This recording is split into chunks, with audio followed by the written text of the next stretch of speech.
CRPF ವಾಹನದ ಮೇಲೆ ಉಗ್ರರ ಅಟ್ಟಹಾಸ ಪ್ರಕರಣಕ್ಕೆ ಸಂಬಂಧಪಟ್ಟಂತೆ ಜಮ್ಮು ಕಾಶ್ಮೀರದ ಪುಲ್ವಾಮಾಕ್ಕೆ ಸದ್ಯ ಎನ್ಐಎ ತಂಡ ತೆರಳಿದೆ ಅನ್ನೋದು ಗೊತ್ತಾಗ್ತಾ ಇದೆ.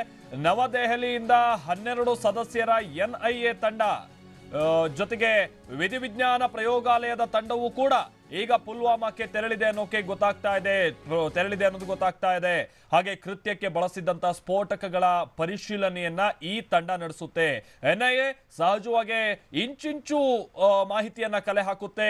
ಜೊತೆಗೆ ಚಿಕ್ಕ ಪುಟ್ಟ ಸುಳಿವನ್ನ ಕೂಡ ಅದನ್ನ ನಂತರದ ಹಂತದಲ್ಲಿ ಒಂದು ಪ್ರೂಫ್ ಮಾಡುವಂತ ನಿಟ್ಟಿನಲ್ಲಿ ಚಿಕ್ಕ ಸುಳಿವುಗಳು ಕೂಡ ಇಲ್ಲಿ ರಾಜತಾಂತ್ರಿಕವಾಗಿ ಪಾಕಿಸ್ತಾನದ ವಿರುದ್ಧ ಹೋರಾಡಬೇಕಾದಂತಹ ಸಂದರ್ಭದಲ್ಲಿ ಜೊತೆಗೆ ಈ ತನಿಖೆಗೆ ಸಂಬಂಧಪಟ್ಟಂತೆ ನಾವು ಆಧಾರಗಳಾಗಿ ಅದನ್ನ ಪರಿವರ್ತಿಸಬೇಕಾಗುತ್ತೆ. ಸಣ್ಣ ಪುಟ್ಟ ಸುಳಿವುಗಳನ್ನ ಕೂಡ ಅಂತಹ ಕೆಲಸವನ್ನ ಈಗ ಎನ್ಐಎ ಮಾಡಬೇಕಾದಂತಹ ಅನಿವಾರ್ಯತೆ ಇದೆ. ಈಗ 12 ಮಂದಿ ಸದಸ್ಯರ ಎನ್ಐಎ ತಂಡ ಈಗ ಆಲ್ರೆಡಿ ತೆರಳಿದೆ ಅನ್ನೋದು ಗೊತ್ತಾಗ್ತಾ ಇದೆ. ಇದರ ಜೊತೆಗೆ ವಿಧಿವಿಜ್ಞಾನ ಪ್ರಯೋಗಾಲಯಕ್ಕೆ ಸಂಬಂಧಪಟ್ಟಂತಹ ತಂಡವೂ ಕೂಡ ತೆರಳಿದೆ ಅನ್ನೋದು ಗೊತ್ತಾಗ್ತಾ ಇದೆ.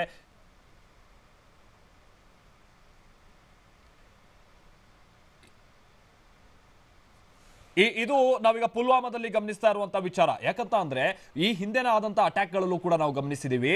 ನಮಗೆ ಸೆರೆ ಸಿಕ್ಕಂತಹ ಉಗ್ರರ ಬಳಿನೂ ಕೂಡ ಈ ಬೇರೆ ಬೇರೆ ಅಟ್ಯಾಕ್ ಗಳಾದಂತಹ ಅದು ಪಠಾಣ್ಕೋಟ್ ಅಟ್ಯಾಕ್ ಆಗಿರ್ಬೋದು ಅಥವಾ ಈ ಹಿಂದೆನೂ ಕೂಡ ಈ ಉರಿಯನ್ನ ಹೊರತುಪಡಿಸಿ ನಡೆದಂತ ಒಂದಷ್ಟು ಅಟ್ಯಾಕ್ ಗಳಲ್ಲೂ ಕೂಡ ಪಾಕಿಸ್ತಾನದ ಕೃಪಾಪೋಷಿತ ಉಗ್ರರು ಅನ್ನೋದಕ್ಕೆ ಬಹಳ ಉತ್ತಮವಾದಂತಹ ಪ್ರೂಫ್ಗಳು ನಮಗೆ ಲಭ್ಯ ಆಗಿತ್ತು. ಅದು ಪಾಕಿಸ್ತಾನದ ಒಂದಷ್ಟು ಐಟಮ್ಸ್ ಅವರ ಬಳಿ ಇದ್ದಂಥದ್ದಾಗಿರ್ಬೋದು, ಅವ್ರು ಬಳಸ್ತಾ ಇದ್ದಂಥ ಒಂದಷ್ಟು ವಸ್ತುಗಳು ಪಾಕಿಸ್ತಾನದ ವಸ್ತುಗಳಾಗಿದ್ದಂಥದ್ದಾಗಿರ್ಬೋದು.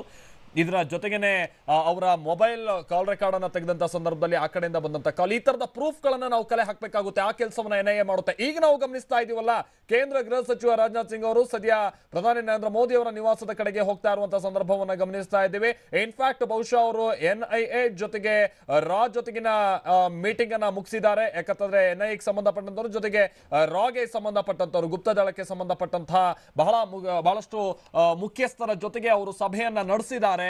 ಎಲ್ಲಿ ಎಡವಟ್ಟು ಆಯ್ತು, ನಾವೇನು ಮಾಡಬಹುದು ಅನ್ನುವಂತ ಪ್ರಾಥಮಿಕ ಮಾಹಿತಿಯನ್ನ ಅವರಿಂದ ಪಡೆದುಕೊಂಡು ಈಗ ಪ್ರಧಾನಿ ನಿವಾಸದ ಕಡೆಗೆ ಹೊರಟಿದ್ದಾರೆ. ಇನ್ನೇನೋ ಅಲ್ಲೂ ಕೂಡ ಈಗ ನಮ್ಗೆ ಸಿಕ್ಕಿದಂತ ಮಾಹಿತಿ ಪ್ರಕಾರವಾಗಿ 8:30 ಸಂದರ್ಭದಲ್ಲಿ ಸಭೆ ಅನ್ನುವಂಥದ್ದು ನಾವು ಗಮನಿಸಿದ್ವಿ. ಹೌದು, 8:30 ಸಂದರ್ಭದ ಸಭೆ ಆಗಿದೆ.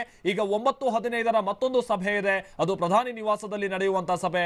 ಆ ಸಭೆಗೆ ಈಗ ಹಲವು ಮಂದಿ, ಅದರಲ್ಲೂ ಕೇಂದ್ರ ಗೃಹ ಸಚಿವರಾಗಿರುವಂತಹ ರಾಜನಾಥ್ ಸಿಂಗ್, ವಿದೇಶಾಂಗ ಸಚಿವೆ ಆಗಿರುವಂತಹ ಸುಷ್ಮಾ ಸ್ವರಾಜ್, ಹಾಗೆ ಇನ್ನು ನಿರ್ಮಲಾ ಸೀತಾರಾಮನ್ ರಕ್ಷಣಾ ಸಚಿವೆ, ಜೊತೆಗೆ ಅರುಣ್ ಜೇಟ್ಲಿ ಅವರು ಕೂಡ ಹೋಗ್ತಾ ಇದ್ದಾರೆ ಅನ್ನೋದು ಗೊತ್ತಾಗ್ತಾ ಇದೆ. ಕೆಲ ಪ್ರಮುಖ ಅಧಿಕಾರಿಗಳು ಕೂಡ ಭಾಗಿಯಾಗ್ತಾರೆ ಅನ್ನೋದು ಗೊತ್ತಾಗ್ತಾ ಇರುವಂತಹ ಮಾಹಿತಿ. ರಾಷ್ಟ್ರೀಯ ಭದ್ರತಾ ಸಲಹೆಗಾರರಾಗಿರುವಂತಹ ಅಜಿತ್ ಧೋವಲ್ ಕೂಡ ಈ ಸಭೆಯಲ್ಲಿ ಭಾಗಿಯಾಗ್ತಾ ಇದ್ದಾರೆ ಅನ್ನೋದು ಗೊತ್ತಾಗ್ತಾ ಇದೆ.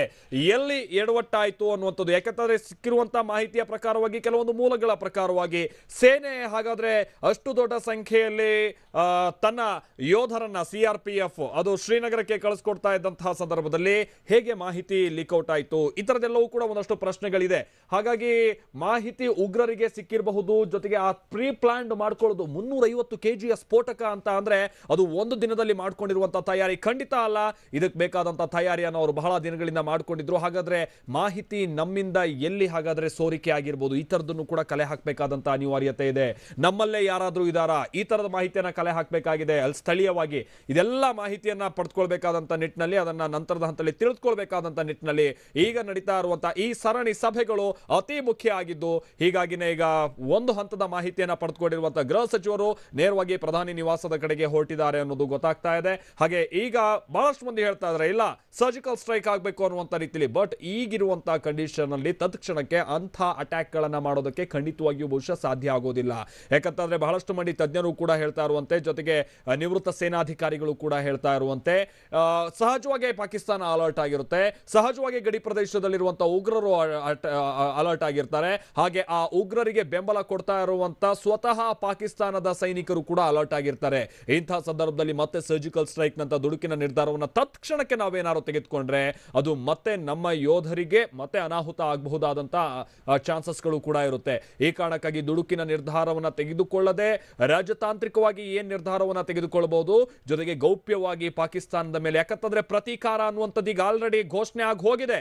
ಖುದ್ದು ಪ್ರಧಾನಿಯವರೇ ಹೇಳಿದ್ದಾರೆ, ಪ್ರತಿ ಯೋಧರ ಬಲಿದಾನಕ್ಕೂ ಕೂಡ ನಾವು ಪ್ರತೀಕಾರವನ್ನು ತೀರಿಸ್ಕೊಳ್ತೀವಿ, ನಿಮ್ಮ ಬಲಿದಾನವನ್ನು ವ್ಯರ್ಥ ಆಗೋದಕ್ಕೆ ಬಿಡೋದಿಲ್ಲ ಅಂತ ಹೇಳ್ಕೊಂಡ್ಬಿಟ್ಟು.